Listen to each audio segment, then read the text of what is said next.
I think I'm having like a midlife crisis every other day, whether it's about the band or not. I'm 45 this year, and you're analyzing a lot of things, and you're thinking about what's going to stand the test of time. And I'm glad I get to do interviews like this because I don't always get to talk about the history, and Right. there could be a book written. I mean, even before the waste, the kind of stuff I was doing, putting on shows at my house, and just the kind of debaucherous punk shit that was happening. I was like, man, like I'm surprised I survived that stuff.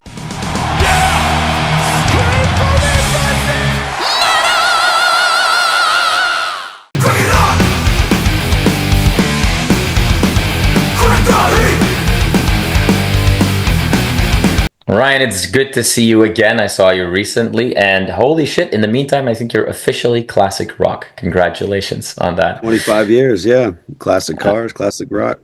There you go. There you go. How was the party? Man, I'm still feeling it. We had a lot of people in town, a lot of friends, from, since the get-go were here in town. Yeah. Our friends Annihilation Time probably took most of my energy. Those guys, I put up a lot of them in my house. So did Nick. And yeah, I mean, I think they still party like they're in their 20s. I sure don't anymore. Yeah, no, for sure, for sure. I mean, yeah, like those first big party anthems that went, beyond your local scene, but that really put you on the map. Like they're from 2007, I guess, is when the really big international break happened. Well, the partying happened from the get-go, whether we were singing about it or not. I think that's what really takes the toll, For sure, for sure. Now, talking about some of those early releases, like we've seen a bunch of re-releases of you guys. I know that in this whole journey, I mean, you are a nostalgic person already to begin with. You guys, pay your tributes to bands that have come before you. Digging into your own like past like that, and going through that whole process of having re-releases and rediscovery of songs and stuff, maybe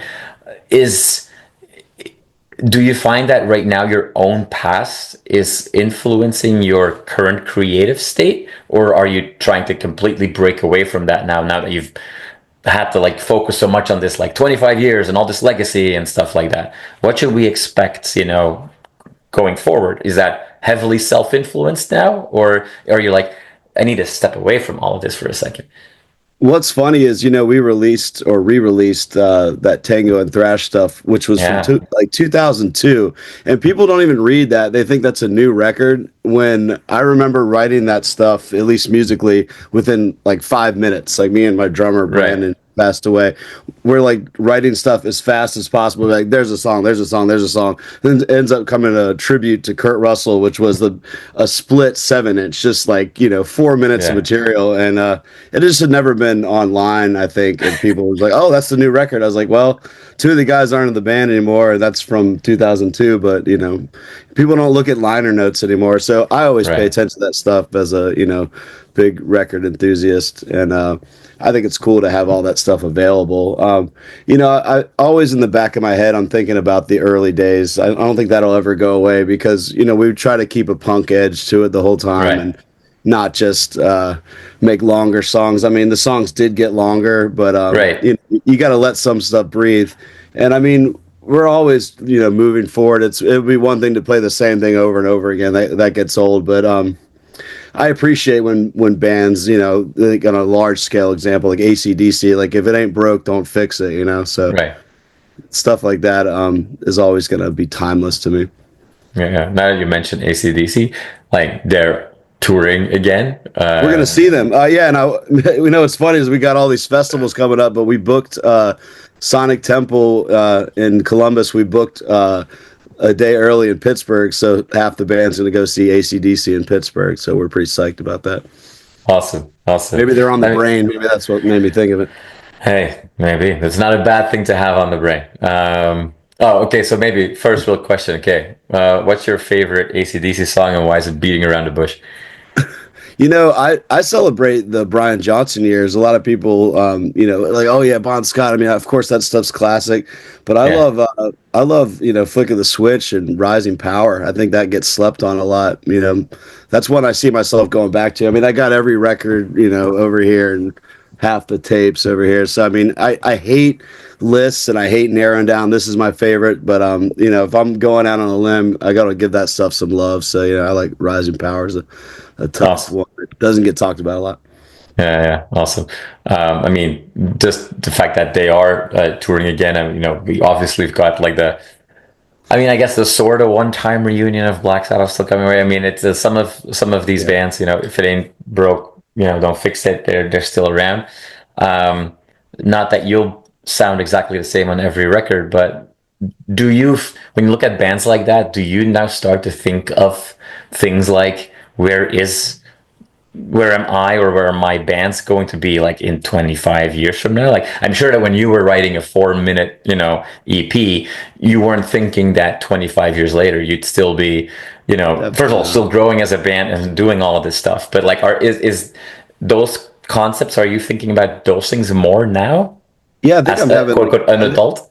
I think I'm having like a midlife crisis every other day, whether it's about the band or not. You know, I'm 45 this year, and you know, you're analyzing a lot of things, and you're thinking about, you know, what's going to stand the test of time. And I'm glad I get to do interviews like this because, you know, yeah, I don't always get to talk about the history, and Right. you know, there could be a book written. I mean, even before the waste, the kind of stuff I was doing, putting on shows at my house, and just the kind of debaucherous punk shit that was happening. I was like, man, like I'm surprised I survived that stuff, and Yeah. you know, still doing it beyond just being in a band. So I got a long story to tell. Hopefully, I'll get to tell it one day. I don't think I ever officially even really did, you know, talk about the origins of the band in depth. You know, there's a Yeah. Cream Yeah. article we just put out, but I haven't even read that yet. So who knows how that turned out. Don't really care for the things they want, doesn't matter what they'll say. We gotta get down and mix the sweat, gotta create the heat that We won't have time to delve into that and have No, you know, you know, a I don't 5 hour energy in-depth for that. interview. No, we can talk about whatever you want, man. I'm here. No. One question that I wanted to ask you is like, you know, in the world of thrash, or even more specific, the crossover world, where you guys have become like the flag bearers of a generation, whether or not you like that term, but you know, I don't like flags. you expect the you know the beer drinking zombie party stuff, and you also expect in this genre the commentary, societal commentary, and what have you. I mean, and you've, as a band, absolutely not shied away from either. I mean, like many out there, I think one of my favorite municipal waste shirts that I have is about a very specific person that is very impactful in the world right now. We brought it back for this 25th anniversary show. We brought back the Trump blowing his head Yeah, off. the dumb That's- Trump shirt.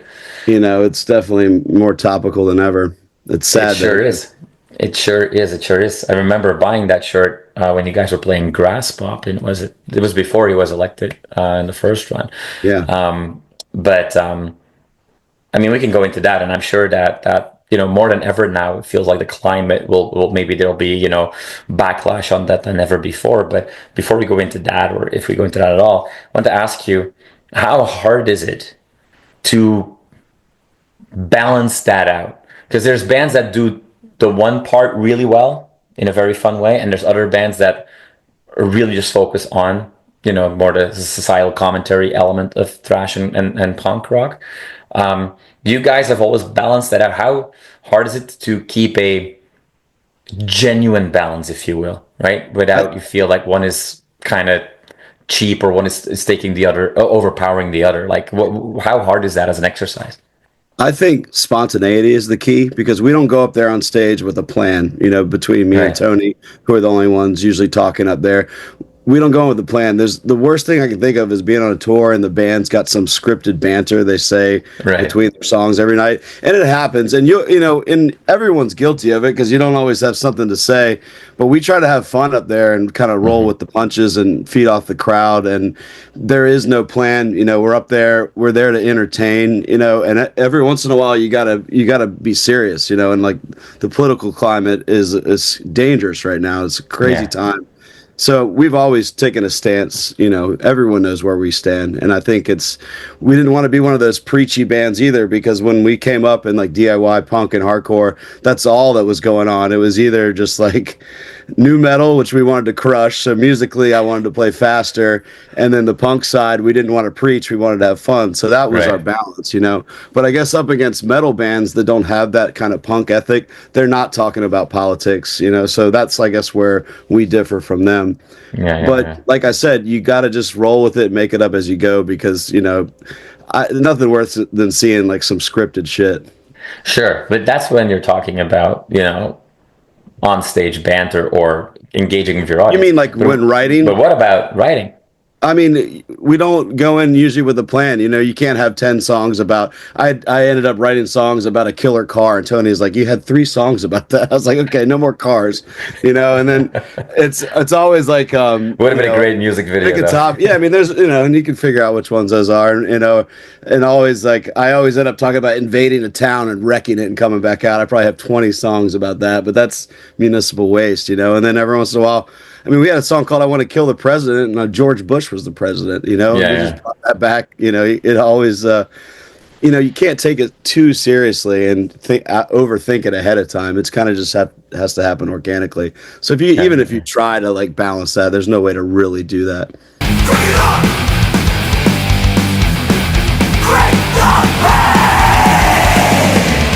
You've played, I mean, back in the early days and sometimes for like intimate shows now, you've played the smallest stages in this scene, but you've also had the luxury of playing on the biggest stages.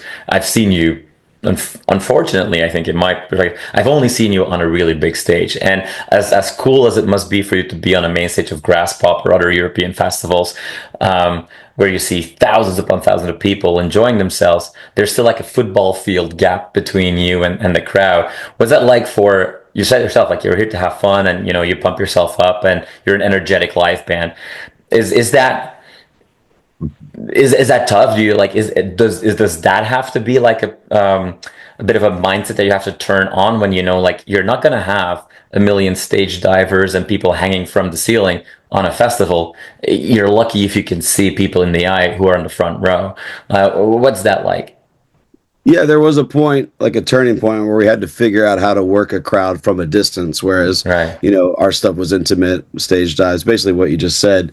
And you got to just have to have crowd participation. You start 3 different circle pits and throw shit out there and have them crowd. We wrote the song Wave of Death for crowd surfing, because everyone did a wall of death. We're like, we're going to do a wave of death wherever there's a sea of bodies coming towards us. So, I mean, you got to just you just have to adapt to that. It was weird transitioning into that distance, but we toured with Gwar, in 2006 and played big rooms, and that's where we kind of a Gwar crowd will Gwar you, is what we say when they start chanting Gwar during your set. So our goal was to not have that happen, and after a show or two, we pretty much figured out how to stop the crowd and get them on your side and from a distance with a barricade. And we just learned through experience from that.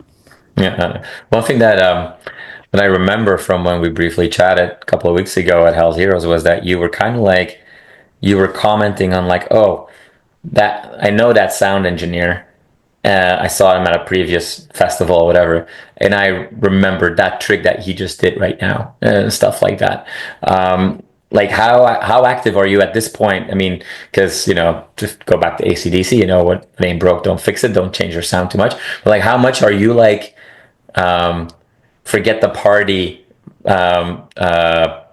facade almost, I would say, or image of the band, but how much are you an audiophile and how much are you like very actively focused when other bands are playing? Like, are you still like learning stuff that you take for your band when you're watching other bands play? Like, what's that like for you?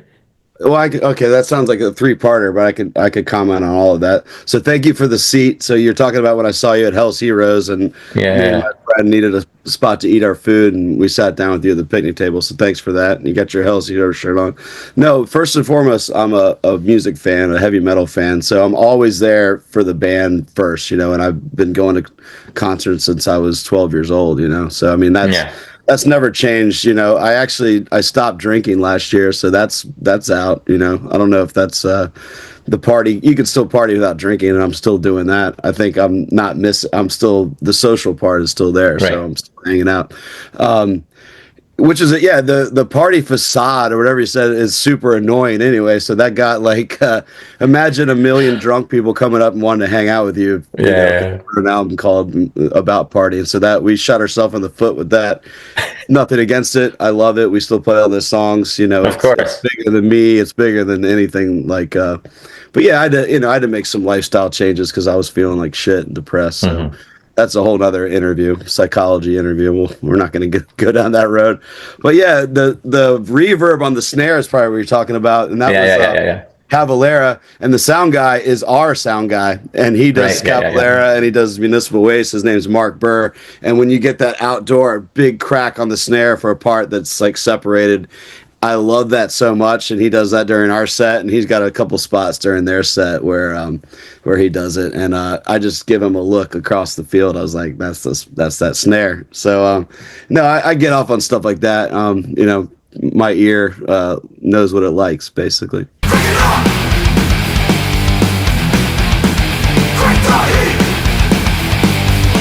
We're 25 years in. You've got, especially now that you've taken control to have a healthier lifestyle, there's a lot of wind in your sails still.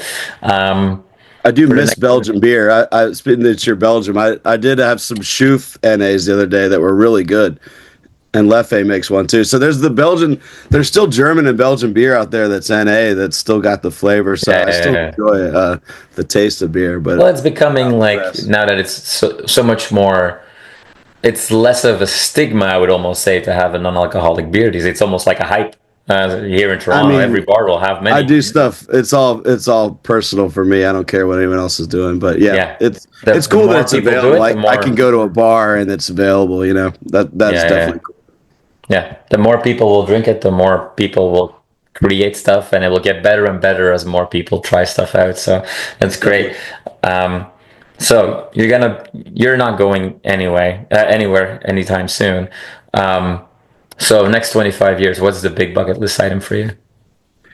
Man, so I wrote a script, a heavy metal horror movie that I wrote. I've been working on since 2010, and I finished it. When I say finished it, the script is a living organism.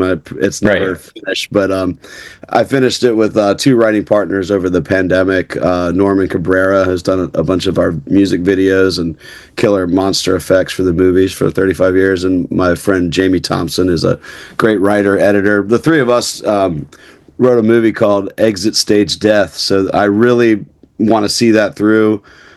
Hopefully direct it or co-direct it in one way, shape, or form, and work on the soundtrack too. My old band Vulture has these songs that me and Nick had written for the soundtrack, before the band split up. So it was kind of my Hail Mary attempt to do this heavy metal project and make it a bigger thing, ambitious project to do this movie. So I really want to make this film. That's another reason I got sober, is just to make it happen, because it's a lot harder work than making a movie than doing a band. So the hours are longer from my small experience with it. So that's in the back of my head at all times. Of course, I'm always going to do the music and that and Municipal Waste, or constantly writing, and honestly, keeps me so busy. I don't have any time to do anything, man. I'm trying to do my heavy metal talk show, Living Fast, again. Actually pushed that back to next week because I got sick after the fest, and so yeah, man, I'm never a dull moment over here. Awesome. Well, I'll keep my fingers crossed that with somebody who actually understands the scene in charge, we'll finally get a movie about heavy metal. Because there's a lot of movies. There's some bad. And I'm not. It's hard making a movie, so I'm not knocking anyone's a movie. But they say write about what you know, and I'm definitely, I've done it, and it's going supernatural though. It's going to go over the top. Good. Because what my beef is with, like, there's plenty of movies where there's, like, especially horror, where there's some level of metal involved, right? Like we've seen so many 80s slashers with a heavy metal, but the metal band or guy or whatever, we're always the dumb idiots, right? It's always like, oh, just party and drink and whatever. Okay, sure, that's part of it. but I am excited to see your vision come to life. There's some intellectual characters on. There's some strong characters, and there's of course there's the dumb idiots too. Because what we have those too. It wouldn't be reality without that. But no, I think you'll appreciate it. Anyone that's like-minded like yourself, I think you'll appreciate it. Awesome. Well, I'll keep my fingers crossed and eyes open for more updates on that, and also on Bat and all the other bands and projects you're working on. Obviously, the Waste for the next big album and tours that are coming our way to celebrate your second 25 years. Man, thank you so much for your time today. I really appreciate it. I know how busy you are, and hope to catch you again soon on the road, in person, maybe here on a stage in Toronto, and otherwise on some festival in Europe or in the States. Love Toronto. Definitely be back, man.